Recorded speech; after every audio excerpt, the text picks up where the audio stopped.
Hey everyone, it's me, Attacker72 here, and in today's video, guys, this entire video is something I wanted to do for a while, because guys, it is time. I really gotta get this on my chest, because this is me literally making this video, because I have been seeing a lot of arguments talking about a certain character that people wanted in Smash Bros. For a long time, ever since Brawl, and most people in the other side saying that they don't want the character. Well, half and half, but still. And as regarding Sora from Kingdom Hearts, there's a lot of arguments going on about regarding Sora in Smash Bros. And you know how toxic the Smash community is right nowadays, you know? But this one right here, guys, they're pretty much treating Sora like the new Waluigi. And there's a lot of people saying that this character cannot be in Smash Bros. It is because of Disney. And it is because of Disney, really. Because I've been hearing that Disney is way too protective of their IPs. But today, guys, today's video, I'm here to debunk literally every anti-Sora argument I see, and most what people see, really. And keep in mind, guys, this entire video here is something. I gotta give a brief disclaimer, though. I mean, look, I get you don't like the character, alright? You cannot like the character. I respect your opinion. It's just, I've been seeing a lot of fan rules and excuses that really just doesn't make that much sense to me, because, let me tell you this, guys, if you're gonna say Sora is never gonna be in Smash Bros., give me some proof. Like, you're gonna give me some proof right now. So, with all that out of the way, let's get straight into it, and I guess this entire video could, since this video is gonna be, like, me, like, debunking basically every Sora argument I see out there, this could possibly be a 2 or 3-parter right now. So with all that out of the way, let's just get straight into this entire thing. This is gonna be a long ride, guys, really. So right here, I'm in a document, and I will happily leave this document in the description below, and it is by Elisa Art, who pretty much is a nice Twitter user who pretty much supports the idea of Sora being in Smash Bros., and we pretty much got this. And we pretty much got this entire document, and there's a lot of debunking, so... But today, guys, I'm actually gonna, like, debunk 2 arguments, because these 2 were pretty much recent. And don't worry, I'm still gonna, like, debunk every argument. It's just these 2 arguments I still cannot believe, and why is this even an excuse? One of them being this. Disney didn't let a man use Spider-Man for his son's grave. Okay, first of all, I feel sorry for the man who lost his son. May his soul rest in peace, really. But the second thing is what does it have to do with Sora being in Smash Bros? This is what people is meaning by Disney is too strict to their IPs. But this literally has nothing to do with anything. It's like it says here. First off, using this for a reason against Sora is just horrible. Not only for the kid's dead and his father, but it doesn't have to do anything with video games. When it comes to video games, Disney is open to letting their IPs be used. Examples being the many shovelware games based on their moves, the old school NES games, the countless times they let their characters into games. Hell, even Kingdom Hearts' whole existence. Like, here's an example. Thanos in Fortnite, Star Wars characters and items in Fortnite, Deadpool now in Fortnite, Avengers Endgame promotions in Fortnite, Star Wars in The Sims 4, Ralph in the Sonic and Sega All-Stars Race and Transform games, Ralph as an internet ad in Fortnite, and Sora in two separate Final Fantasy spin-offs. So, I don't know why people have been saying this, because what they say is that they pretty much say that Disney is too strict based on real life, when in reality, they pretty much are not when it comes to video games. And keep in mind, earlier on February, they did say this, that, like, they are actually becoming more open to letting their IPs into their games. So, also, here's a link, and I would kind of happily put this in the descriptions as well, as if you want to see it, really. And the other thing I want to mention is this, because for some reason people still believe this is even a thing, and that has something to do with what happened last month. So this was based on a predictions podcast, pretty much, and one of the members in there, who Khan, a former game insider, I think that's where he's from. I can't remember. He did say this, that people have been hearing that he said that Disney pretty much didn't didn't actually like the idea of Sora being in Smash Brothers, and Disney of Japan specifically, and Nintendo tried that. But guys, I'm actually kind of shocked that this is actually still a thing, because this is already sorted out a long time ago. Right here, it actually said this, because HMK, who pretty much is a Sora Kingdom Hearts fan and all that, and oh yeah, I gotta say this, guys, do not blame HMK for everything, because I mean, yes. I mean, like I said, you cannot like the character. You just cannot blame the person who literally made this entire thing. If you hate HMK, don't bother harassing him. Do not try to harass him because of your least favorite character. That's kind of not right. And literally, guys, I'm not entirely joking. I literally found a Twitter user said that Sora YouTubers and HMK should, deserves to die. First of all, holy moly, calm down. I know you hate the character, but you don't have to be that far, really. Like I said, do not blame HMK because of your least favorite character. I know I'm not myself right now, guys. It's just, I literally gotta, make this up because I really am seeing a lot of arguments, and I just kinda want to get this over with. So really, as what it says here, it says this. 1. I wouldn't believe anything that has ties to Game Informer, as they have continued to push bad relations with Square/Disney. Do you really think this type of info confirmation will really just be thrown out casually like this without any type of NDA involved? Next! And keep in mind, this podcast was taking place back in January, and the article happened back in February, so why is this even a thing? Well, guys, what? HMK can explain this. Go watch his video right here, because he can explain a lot more than me, really. And, oh yeah, and about the whole Disney of Japan thing, here's the thing. Plus, Disney Japan is the subsidiary of the Walt Disney Company and will in no way have the final say of allowing the character.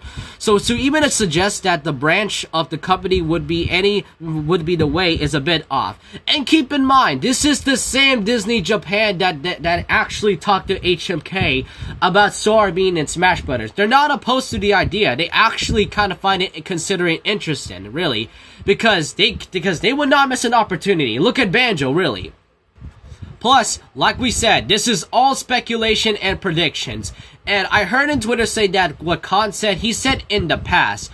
So for all we could know, it could have been Smash Wii U and 3DS, or maybe Brawl, for all we could know. With those two arguments out of the way, I'm here at the beginning, and here's what it says. Disney would buy out Nintendo. No, they wouldn't. They just wouldn't. Nintendo and Disney have worked together many times now, and has nothing of the sort has ever happened.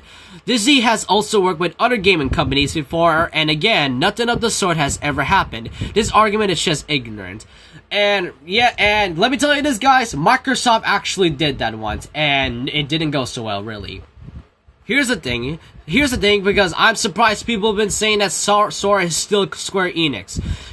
Square Enix wouldn't want him in, and plus, Hero's already in. Here's the thing, though, Square Enix doesn't own the rights to Kingdom Hearts.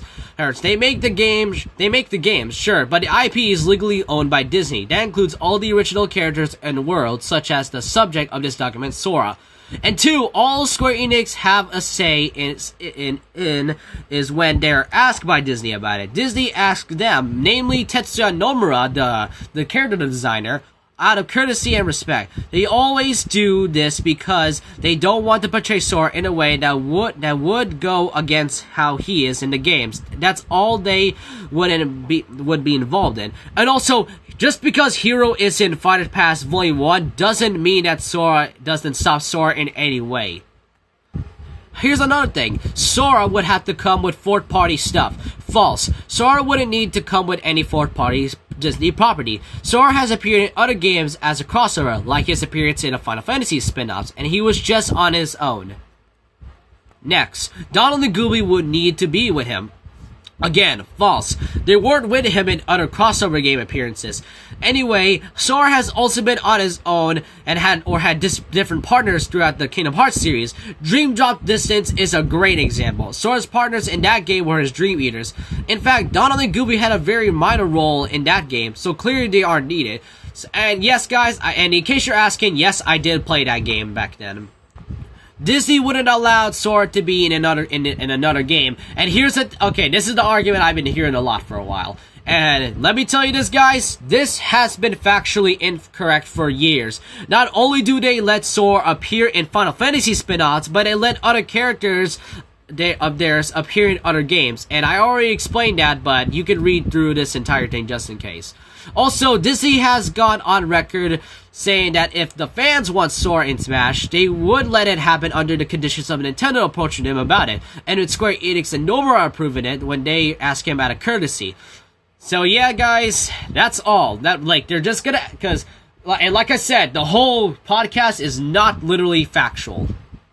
We don't need another Square Enix rep. As I said earlier, Sora is legally owned by Disney, not Square Enix. This makes him alone a Disney rep. It doesn't matter who makes the games, it's who owns the IP. Bayonetta is a Sega rep, as Sega owns her IP, instead of being her games being Platinum Games rep, as they make her games. It's very similar to how Sora will work. Square Enix makes his games, but his IP is owned by Disney, therefore he would be added... Therefore, he would fall under a Disney copyright, not the pre-existing Square Enix one. This meaning the list of copyright companies on the Smash site and Smash trailers on the title screen of the game and in the credits of the game. Disney would be added to the end of it.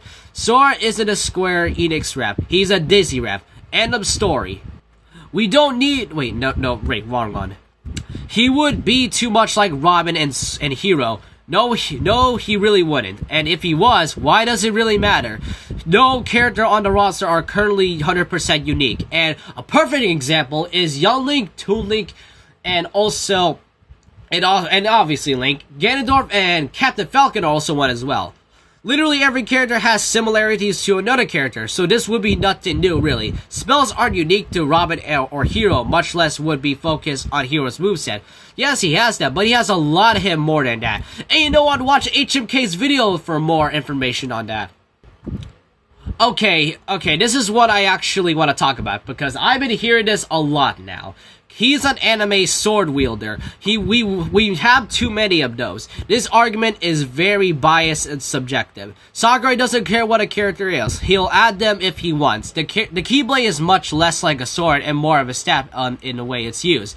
This isn't a reason that the character cannot be added. And you know what, guys? I did make a video talking about this as well, about Violet, because Sakurai is aware of that, but that really doesn't mean that he can't add Sora, really. Also, here's another thing. Sora's Keyblade has a Mickey Mouse head, so he can't join. There's a few ways of how they can handle this. They can remove the keychain, they can change the keychain to the Smash symbol, they can change the keychain to the Kingdom Hearts symbol, or they could just give Sora the different Keyblade instead of his usual Keyblade instead. Those are easy ways.